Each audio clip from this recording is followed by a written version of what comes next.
Hi. ചില cases കാലം എത്ര കഴിഞ്ഞാലും നമുക്ക് മറക്കാൻ ബുദ്ധിമുട്ടാണ്. അതുപോലൊരു കേസിനെ പറ്റിയാണ് ഇന്ന് ഞാൻ പറയാൻ പോകുന്നത്. 4 വയസ്സുള്ള ഒരു മോള് സ്പീച്ച് ആൻഡ് ലാംഗ്വേജ് അസസ്മെന്റിന് വേണ്ടി വന്നു. നോക്കുമ്പോൾ 2 ചെവിയിലും super power behind the ear കേൾവി സഹായികളാണ് കുട്ടി ഉപയോഗിക്കുന്നത്. റിപ്പോർട്ട് നോക്കുന്ന സമയത്ത് കുട്ടിക്ക് 2 ചെവിയിലും 90% ഞരമ്പിനെ ബാധിച്ച കേൾവിക്കുറവുണ്ട്. സ്വാഭാവികമായിട്ടും കോക്ലിയർ ഇംപ്ലാന്റേഷൻ്റെ സാധ്യതയെ പറ്റി അന്വേഷിച്ചിരുന്നു എന്ന് ഞാൻ മദറിനോട് ചോദിച്ചപ്പോൾ അവർ പറഞ്ഞു, റിപ്പോർട്ട്സ് ഒക്കെ നോക്കിയിട്ട് ടെസ്റ്റുകളും കാര്യങ്ങളൊക്കെ കഴിഞ്ഞപ്പോൾ റിപ്പോർട്ട്സ് ഒക്കെ നോക്കിയിട്ട് ഡോക്ടേഴ്സ് പറഞ്ഞത് ചെയ്തിട്ട് കാര്യമുണ്ടാവില്ല എന്നാണ്, അതുകൊണ്ട് ചെയ്തില്ല.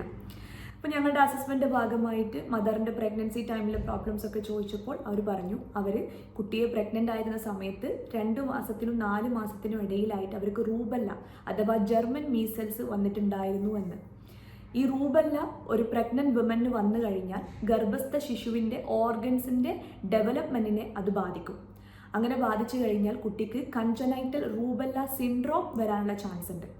സിൻഡ്രോം എന്ന് പറയാൻ കാരണം ഒരു പ്രോബ്ലം അല്ല, മൾട്ടിപ്പിൾ പ്രോബ്ലംസ് കുഞ്ഞിന് വരാൻ സാധ്യതയുള്ളത് കൊണ്ടാണ് അങ്ങനെ പറയുന്നത്. അപ്പോൾ മദറിന് പ്രഗ്നൻ്റ് ആയിരിക്കുന്ന സമയത്ത് റൂബല്ല വന്നു കഴിഞ്ഞാൽ കുഞ്ഞിന് ഈ സിൻഡ്രോം വരാനുള്ള ചാൻസ് 100-ൽ 85%. കുട്ടിക്ക് വരുന്ന മെയിൻ പ്രോബ്ലംസ് ആണ് കേൾവി ശക്തിയെ ബാധിക്കുന്നത്, കണ്ണിന് തിമിരം, ഹാർട്ട് പ്രോബ്ലംസ്, ബ്രെയിനിൻ്റെ ഡെവലപ്മെൻറ്റ് ബാധിക്കുന്നത് കൊണ്ട് തന്നെ ബുദ്ധിശക്തിപരമായ പ്രശ്നങ്ങൾ, ഇതൊക്കെയും വളരെ കോമൺ ആയിട്ട് ഇതിൽ വരുന്നതാണ്. പക്ഷേ ഇതിൽ ഏറ്റവും ഇമ്പോർട്ടൻ്റ് ആയിട്ടുള്ളൊരു ഫാക്ടർ, ഈ റൂബല്ലക്ക് വാക്സിൻ അവൈലബിൾ ആണ്. MMR വാക്സിനെ പറ്റി നിങ്ങൾ കേട്ടിട്ടുണ്ടാകും. ഈ അടുത്ത് സർക്കാർ എല്ലാ സ്കൂളുകളിലും MMR വാക്സിൻ നിർബന്ധമാക്കിയിട്ടൊക്കെ ഉള്ളൊരു വിജ്ഞാപനം ഇറക്കിയിട്ടുണ്ടായിരുന്നു.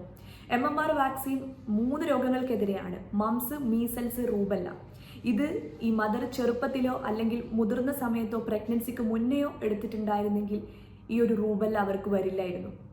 അവർക്ക് ഈ റൂബല്ല വന്നില്ലായിരുന്നെങ്കിൽ അവരുടെ ജീവിതം തന്നെ മാറി മറിഞ്ഞേനെ അല്ലേ? അപ്പോൾ ഒരു വാക്സിൻ്റെ ഇമ്പോർട്ടൻസ് ആണ് ഇത് ചൂണ്ടിക്കാണിക്കുന്നത്.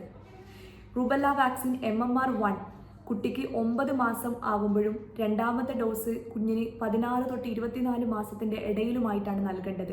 ഇനി നിങ്ങൾ ചെറുപ്പ സമയത്ത് എടുത്തിട്ടില്ല എന്നുണ്ടെങ്കിൽ നിങ്ങൾക്ക് മുതിർന്നാലും പ്രഗ്നൻസിക്ക് മുന്നേയും നിങ്ങൾ മാൻഡേറ്ററി ആയിട്ട് എടുക്കേണ്ട ഒരു വാക്സിനാണ് MMR വാക്സിൻ. സോ ഈ ഒരു വാക്സിൻ്റെ ഇമ്പോർട്ടൻസ് ഈ ഒരു ആളുടെ കഥയിലൂടെ നിങ്ങൾക്ക് മനസ്സിലായിട്ടുണ്ടാവുമെന്ന് ഞാൻ വിചാരിക്കുന്നു. സോ നിങ്ങളുടെ കുട്ടിക്ക് കൃത്യമായ ഇടവേളകളിൽ കൃത്യമായ വാക്സിനേഷൻ നൽകേണ്ടത് നിങ്ങളുടെ ഉത്തരവാദിത്തമാണ്. അപ്പോൾ വാക്സിനേഷൻ്റെ ഇമ്പോർട്ടൻസ് നിങ്ങൾ മനസ്സിലാക്കുക. വാക്സിനേഷൻ ഓരോ പൗരൻ്റെയും അവകാശമാണ്. സോ ഒരു പേരൻ്റ് എന്ന രീതിയിൽ നിങ്ങളുടെ കുട്ടിക്ക് ഉള്ള വാക്സിനേഷൻ ഉറപ്പുവരുത്തേണ്ടത് നിങ്ങളുടെ കടമയാണ്. നിങ്ങൾ പ്രഗ്നൻസിക്ക് പ്ലാൻ ചെയ്യുന്ന ആൾക്കാരാണെങ്കിൽ എടുത്തിരിക്കേണ്ട വളരെ മാൻഡേറ്ററി ആയിട്ട് എടുത്തിരിക്കേണ്ട വാക്സിനേഷനിൽ ഒന്നാണ് MMR വാക്സിൻ. Thank you.